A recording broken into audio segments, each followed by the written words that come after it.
Hey guys, ಅಸ್ಸಲಾಮ್ ಅಲೈಕುಮ್. ಎಲ್ಲರಿಗೂ ನಮಸ್ಕಾರ. ಇವತ್ತು ಬಂದ್ಬಿಟ್ಟು ಅಂದರೆ ಇದು ನಂದು ಫಸ್ಟ್ನೇ ವ್ಲಾಗು. ಸೊ ನಾವು ಹೋಗ್ತಾ ಇರೋದು ಬಾವಿಗೆ.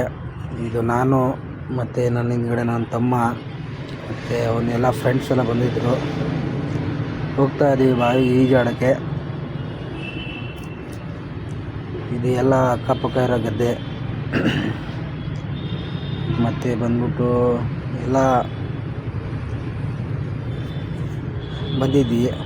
ಸೊ ನೋಡೋಣ, ಬಾವಿ ಹತ್ರ ಹೋಗ್ತಾ ಇದ್ದೀವಿ. ಸೊ ಹಿಂಗಿದೆ ಬಾವಿ. ಮತ್ತೇನೆಂದರೆ ನನ್ನ ತಮ್ಮ ಹೋಗ್ತಾ ಇದ್ದಾನೆ ಫಸ್ಟು, ಆಮೇಲೆ ಸೆಕೆಂಡ್ ಅವನ ಫ್ರೆಂಡು, ಮೂರನೇ ಅವನ ಫ್ರೆಂಡು. ಮತ್ತು ಬಂದ್ಬಿಟ್ಟು ಇವಾಗೆಲ್ಲ ಹೇಳ್ತಾಯಿದ್ದಾರೆ ಸಬ್ಸ್ಕ್ರೈಬ್ ಮಾಡಿ ಅಂತ ಎಲ್ಲ ಜನರು. ಸೊ ಇವನು ಅವನ ಫ್ರೆಂಡು, ಮತ್ತು ಲಾಸ್ಟ್ ನಿಂತ ಅವನು ನನ್ನ ತಮ್ಮ, ನನ್ನ ಚಿಕ್ಕಮ್ಮನ ಮಗ. ಮತ್ತು ಎಲ್ಲ ರೆಡಿ ಆಗ್ತಾಯಿದ್ದಾರೆ. ಸೊ ನೆಕ್ಸ್ಟ್ ವ್ಲಾಗಲ್ಲಿ ಸಿಗೋಣ.